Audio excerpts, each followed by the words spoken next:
Hello students, कैसे हो आप। नवोदय विद्यालय की परीक्षा आने वाली, जिससे पहले मैं आपको बहुत ही इंपॉर्टेंट सवाल बताने जा रहा हूँ।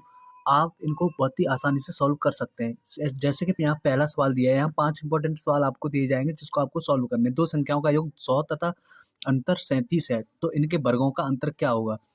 दो संख्याओं का योग 100 तथा अंतर 37 है, तो इनके वर्गों का अंतर क्या होगा। तो आपने एक फॉर्मूला पढ़ा होगा, दो संख्याओं का वर्गों का अंतर, दो संख्याओं का वर्गों का अंतर बराबर क्या होता है, एक्स प्लस वाई और एक्स माइनस वाई। बात समझ में आ रही।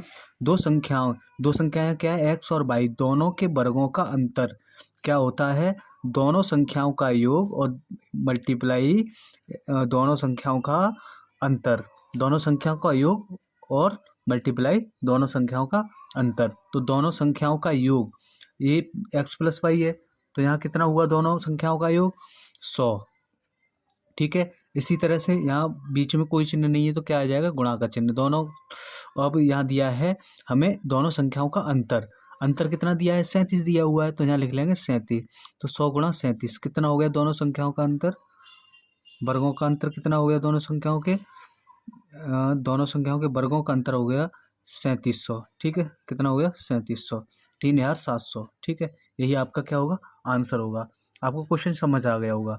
ठीक है, अगर नहीं समझ में आया हो तो कमेंट बॉक्स में ज़रूर बताएं। ओके स्टूडेंट्स, क्वेश्चन नंबर 2 की तरफ बढ़ते हैं। क्वेश्चन नंबर 2 में दिया हुआ है 6, 2, 5, 7 में अंक 2 एवं 5 के स्थानीय मान का गुणनफल क्या होगा।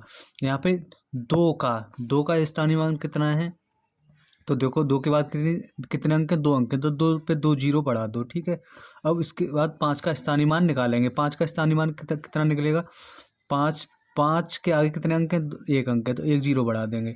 अब इन दोनों संख्याओं का क्या करना है, गुणनफल करना है, 200 गुणा 50। ठीक, इन दोनों का मल्टीप्लाई करेंगे तो 50 का 2 में मल्टीप्लाई, 50 दूनी 100। ठीक है, अब 2 जीरो और बढ़ा देंगे यहाँ पे, तो कितना हो गया 10,000। कितना हो गया 10,000। तो ऑप्शन नंबर कौन सा, बी सही है। क्वेश्चन आपके समझ आ गए। ये भी इंपॉर्टेंट क्वेश्चन है, परीक्षा में पूछा जा सकता है। इससे ज़्यादा इंपॉर्टेंट, मोस्ट इंपॉर्टेंट ये है। ठीक है, मोस्ट इंपॉर्टेंट क्वेश्चन यहाँ पे ये पहला वाला बहुत ही इंपॉर्टेंट क्वेश्चन है, आपको परीक्षा में पूछा जा सकता है। बहुत ही अच्छे से देख के जाएं। ठीक है, अगर समझ में नहीं आता तो कमेंट बॉक्स में ज़रूर बताएं, तो मैं आपकी हेल्प कर सकता हूँ। ओके, उसके बाद क्वेश्चन नंबर 3 की तरफ बढ़ते हैं। क्वेश्चन नंबर 3 की, ये भी बड़ा इंपॉर्टेंट क्वेश्चन है। एक कलाई घड़ी 15% लाभ पर 2300 में बेची जाती है, तो लाभ की गणना कीजिए। यहाँ कलाई घड़ी कितने लाभ पर बेची जाती है, 15% लाभ पर। तो यहाँ मैं अगर क्रय मूल्य 100 मान लूँ, क्रय मूल्य 100 मान लूँ, 100% मान लेता हूँ क्रय मूल्य, तो विक्रय मूल्य कितना हो जाएगा, 115% हो जाएगा। ठीक है, तो 115% मतलब विक्रय मूल्य हो गया, तो कितने में बेचेगी, 2300 में। तो 15% कितने के बराबर, 2300, तो 15, 115 दूनी 130। ठीक है, तो ये 115 का कितना गुना है, 20 गुना है यहाँ पे। ठीक है, यहाँ कितना गुना है, 20 गुना है 115 का। तो यहाँ क्या पूछा है, 15% लाभ। अब यहाँ 15% लाभ निकालेंगे, तो 15 गुणा ये वाला 20। ठीक, तो कितना हो गया 300। ऐसे ही प्रश्न देखने के लिए चैनल को जरूर सब्सक्राइब कर लें। ओके स्टूडेंट्स, आपको आने वाली परीक्षा में भी ये क्वेश्चन बहुत ही इंपॉर्टेंट होंगे आगे में।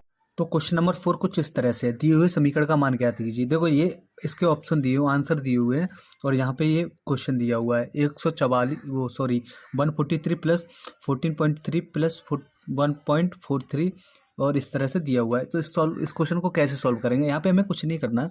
सबसे पहले 143 लिख लेते हैं, उसके बाद 14, इसका मैं शॉर्ट तरीका भी अभी आपको बताऊंगा, 14.3, इसका बहुत ही आसान तरीका बताऊंगा मैं, वो आपको भी देखना है। 1 पॉइंट, यहाँ पे क्या करना है, आपको पॉइंट के नीचे पॉइंट लेके लिख लेना है, लगातार लिखना है। ठीक है, पहला लिख लिया, दूसरा लिख लिया, उसके बाद तीसरा 1.43, उसके बाद 0.143। ठीक है, 0.143, उसके बाद 1.013। ठीक है, उसके बाद इसको ऐड कर लेना, जोड़ लेना, 3 4 और 3 कितना हो गया 7, और ये हो गया 4, और ये दोनों हो गए, ये दोनों भी सॉरी 3 4 3 7, और देखो 4 3 और 1, ये तीनों हो जाएंगे 8। ठीक, 4 3 7 और 1 8। ठीक, पॉइंट, और ये भी 8, और ये 5 और 1, 158.8873, 158.8873। ओके, ये क्या हो गया, आपका आंसर हो गया।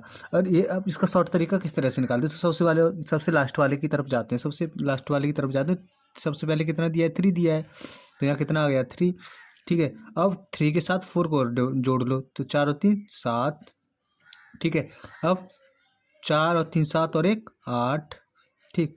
उसके बाद 3 और 4 7 और 1 8 और 0 8, ठीक है। अब 1 2 3 4 4 अंक हो गए। अब पॉइंट लगा लेंगे यहाँ पे, ठीक है। अब देखो ये हम आइडिया कर लेते हैं कि चारों ऑप्शन में जो दिया है वो इतना यहाँ तक ठीक है कि नहीं, ठीक है। ये वाला ठीक है यहाँ तक, तो इसी को सही कर देंगे। ओके, उसके बाद आगे बढ़ते हैं क्योंकि टाइम ज़्यादा लगेगा। सेम इसी तरह से ये भी होगा, ठीक। आगे बढ़ते हैं। आगे क्या